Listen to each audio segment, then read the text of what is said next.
So what is carbon? It naturally happens everywhere, in everything that we have around us. The human body is a combination of carbon, water, and electricity. It's in the rocks, it's in the timber that we use in our buildings, it's in the concrete, it's everywhere. What's great about the world was that it recycled more than what we needed it to do. But then humans took over and it's now basically unable to keep up with what we're putting out into the atmosphere in the materials that we use in the activities we actually carry out from day to day. The problem with this is that we're putting out, as I said, way too much into the atmosphere. I know this is a little bit small, but I'll shout it out to you guys. Paris Climate Agreement is currently saying that we will have, what we're aiming for is a 1.5 degree temperature increase at a global level. Now, what that actually means, and what you don't hear very often, is that that isn't mitigating the impacts that we're going to have. That's just limiting them. So we're going to see, with that 1.5 degree increase that we're trying to achieve, we're going to see a 480 mil increase in sea level. We're going to see in 19 days of extreme weather, and that's, as a consequence, we're going to have deaths at a global level. And we're going to see 90% death of the coral reefs. A lot of people don't even understand that. They think that 1.5 degrees, is manageable, but it's actually got some substantial impacts to come along with it. That's what we're trying to achieve. If we hit 2 degrees, which is what everybody's expecting at the moment at a global level with the action that we're seeing at the moment, you're going to see nearly a 600 mil rise in sea levels. You're going to see 29 days of extreme weather, which is millions of deaths. And you're going to see 8 of the 10 largest coastal cities in the world become unlivable, both due to temperature, due to weather, and due to increasing levels of water. If we get 3 degrees, it's irreversible. We can't do anything about it. It's cascading. It's going to get worse and worse, and there's absolutely nothing we can do about it. We're going to have ecosystem collapse, food chain collapse, and scientists can't really tell us exactly what's going to happen, but they know that it will be irreversible. In construction, what we've got is 2 main types of carbon emissions, or 2 categories, right? We've got what's called embodied carbon, which is it's the mining of the materials, where the material sources come from.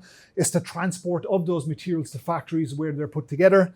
It's then the manufacturing of those materials, the transport to site, the construction of our buildings, the demolition and the disposal of our buildings. Right in the middle, where we've got the end of the buildings, we've got what's called operational carbon, which accounts for 51% of our carbon emissions at the moment in construction, and 49% is embodied in the production of the buildings. Operational, it's going to start swinging the opposite way, and embodied carbon is going to become more important. It's going to become a bigger issue, because operational carbon, because of great designers like Bob and like Future Energy down here, are creating more and more efficient systems. Often those are replaced a couple of times during the lifespan of a building, so we get multiple bites at the cherry to keep improving it. With the construction of the buildings, once you lock them in, chances are they're there forever. So you're locking in those carbon emissions that we spent on the building until the end of the lifespan of that building. Could even be worse, because when we dispose of them, they could get even worse again. So they're big issues. Now, within construction, and I didn't mention this last night, we do have 2 subcategories to this. So you've got embodied carbon, which is upfront carbon, and you've got biogenic. The difference is upfront embodied carbon is what we emit into the atmosphere when we're producing a material. The likes of timber that you see here, there are emissions associated with the machinery that cut down the trees that we then manufacture it, cut it down. There's emissions that do go into the atmosphere, even from timber. But we do have biogenic, and that's what's stored in the materials. And what we're aiming for is that there's more carbon stored in the materials than is actually emitted into the atmosphere when we're producing and using these materials. The reason that it's important to do it now, and the reason that there are some drivers to actually do this now, first and foremost, is that there's market pressures there. Insurers are really worried about the future, and that will tell you something. The ones that are making the money and putting up our insurance premiums are worried about the future. And they're actually incentivizing developers by offering them lower insurance on their properties if they can decarbonize them, if they can make them more sustainable, because they know in the future they're going to be uninsurable. Their business is going to be affected because it's going to become too expensive to have insurance. So they're actually pushing for us to reduce carbon emissions, be more sustainable. You see a lot of this at commercial buildings, $100 million plus commercial buildings. It already exists. The same is happening at lending. So financial institutions have green funding, both at residential and at commercial level. And they see the same thing. They're pushing to try and make our buildings more sustainable, decarbonize our buildings as well. And we've got great reports coming out as well. The likes of JLL released a report last year called Turning Green into Gold that showed that they've got actual proof that green buildings are returning higher profits when they're resold. They're returning higher tenancy leases as well. And Bob, you didn't mention it, but you mentioned it last night that Christchurch City Council is now identifying these super homes on the LIM reports, which means that even if you don't know your house is a super home, it'll come up in the LIM report. It should get a higher value at sale because it's on the LIM report. And the last thing that's happening that's pushing us is legislation. So your green stars here on the global level are the countries that are releasing carbon legislation at the moment, have released carbon legislation, are already mandating the measurement of carbon in all of our buildings, or all of their buildings, and have activities there to actually help designers reduce carbon emissions in their builds. The orange ones are ones that are releasing carbon emission legislation over the next 12 to 24 months. I've left New Zealand down there. We were meant to be releasing carbon legislation. The current government that's come in has reversed absolutely everything that the previous government did. It's squashed what we call the Building for Climate Change programs that NBIE were running. Those teams went from 15, 20 people down to one person that's just barely ticking over inside there at the moment. We need a change of government to bring that back and bring the legislation. I'm hoping that I don't have to remove those stars from the New Zealand entity. So you know where your vote needs to go next year. The reason that we just don't do it ourselves, or the reason that we're not seeing architects and engineers at a broader level recognize this and do something about it, is time.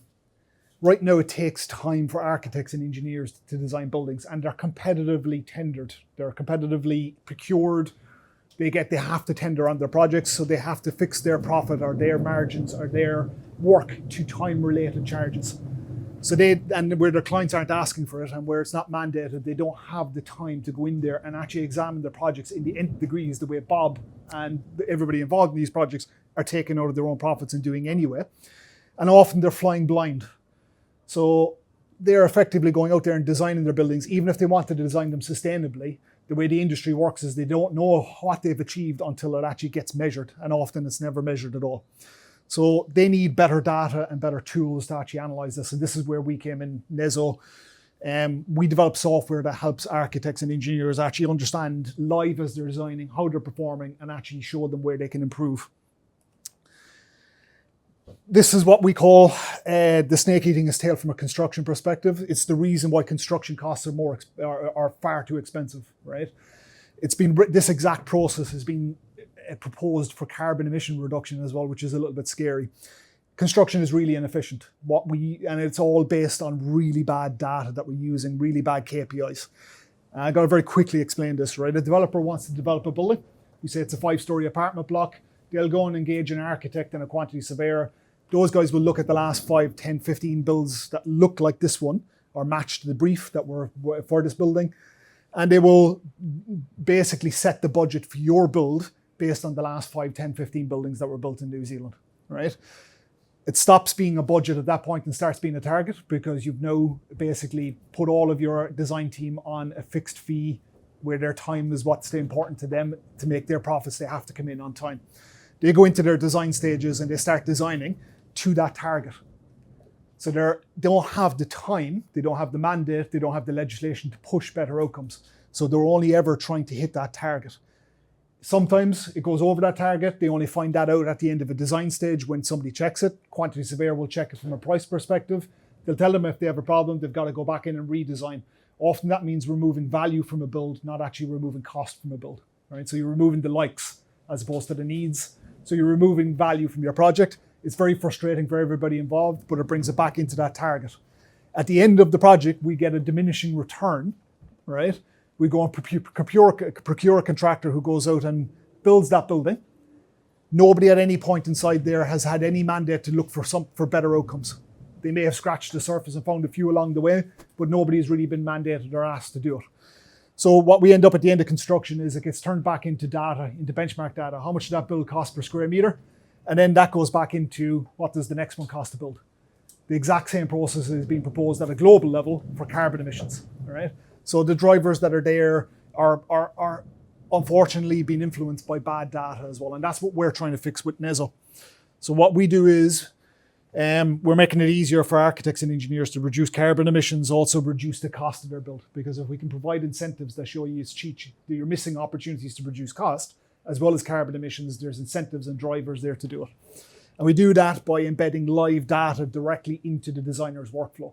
We embed cost, carbon, weight, thermal performance, energy performance data into their design, so that as they're designing, from the very first line they draw, they're getting feedback on how they're actually performing and prompts on to where they can actually improve on it. We've then automated all of the carbon compliance reporting, the thermal performance reporting, the energy performance reporting, so that we're saving them considerable time and they can go back into their design and explore a bit more, find even better outcomes. This is the example of what's actually happening in the industry, or where the missed opportunities are actually happening and the scale of them, right? This was a developer on the North Island that came to us and said, I've got 5 apartment blocks, I've fully finished the design. My designer has designed them in steel and concrete. And we saw the carbon legislation that was coming out under Labour, and we went, right, we've got 65 more of these to build over the next 10 years, and we're a little bit afraid that this carbon legislation that Labour were going to bring out prevents us from building 65 more of these buildings and replicating them, which removes our ability to make profits. Can you tell us what it's going to cost us to decarbonize our buildings and bring them back in line with what the proposed legislation is going to be? We went and looked in their build. 48 hours later, we came back to them and said to them, we actually can show you how to reduce the cost of your first 5 builds by $750,000. We can show you how to reduce the weight of your building by 1,000 tons, which allows you to build 2 floors higher and increase your profits. We also showed them how to remove 3,750 tons of carbon emissions, which is the equivalent to planting 180,000 trees. These are all missed opportunities that exist in the industry because of that snake eating its tail. We all think we're performing when we're not performing. We're missing opportunities for developers, for home builders, or for house buyers. There's missed opportunities right across the construction industry because of bad data. The real interesting slide is Bob's project. We love this slide. The outcomes on this build are incredible. Because Bob called it a net zero house earlier on, it's not a net zero house. He did it considerably better than net zero. In fact, the rest of the houses that he wasn't trying to achieve net zero on came very close to being net zero naturally, because he's an intelligent designer who was making brilliant decisions before we ever came along and gave him any advice. He, with his net zero house, went 9,000 kgs below the actual net zero. Now that means, or the equivalent, just to put it in context, 9,000 kgs below net zero is 4 trips around the world in a Toyota Hilux. It's the equivalent to planting 65 native trees, which will tell you how powerful our trees actually are. And it's the equivalent of growing and producing 16,000 steaks or eating 50,000 flat whites. That's how much was saved in just one of these houses, right? 9,000 kgs. It's also 28,000 kg less than your average house that's built here in New Zealand. So it's absolutely, it's transformative. And the decisions that Bob made, very, very simple changes. At a domestic level, it's actually very easy to decarbonize our buildings because a lot of them are made with wood anyway. But what Bob made that was key and fundamental to be negative carbon or climate positive was that he changed out his concrete foundations to raise suspended timber floor, which is a material that's storing carbon. It's storing more carbon that's emitting into the atmosphere. The rest of the houses are low carbon concrete, which are reducing the carbon emissions, but not actually gone carbon negative. The major difference between these two houses, as I said, was the concrete. So if you can swap across to a raised timber floor from actual concrete, you're coming really, really, really close to being carbon negative. Some of the other changes, so as I said, low carbon concrete was used in the rest of the super homes. Instead of structural steel beams, he used glulam beams and timber beams. And the cladding systems, instead of using metal claddings or fiber cement claddings, used a combination of acetyl treated cladding systems and heat treated cladding systems. And then the last thing was the UPVC joinery in the houses as well actually has a fairly big impact. Aluminium often in New Zealand doesn't come from green sources. It's virgin aluminium. and therefore emits more carbon in the production of them. When you bring in green or green aluminium, it comes a little bit closer, but the UPVC is still a far better performer. Those are the fundamental changes. I know that Bob has made a lot more little incremental changes, but those were probably the 6 biggest impact changes that you can have in your house. If you went with the suspended timber floor and probably the cladding systems or the UPVC windows, you'd have a carbon negative home. It's that easy.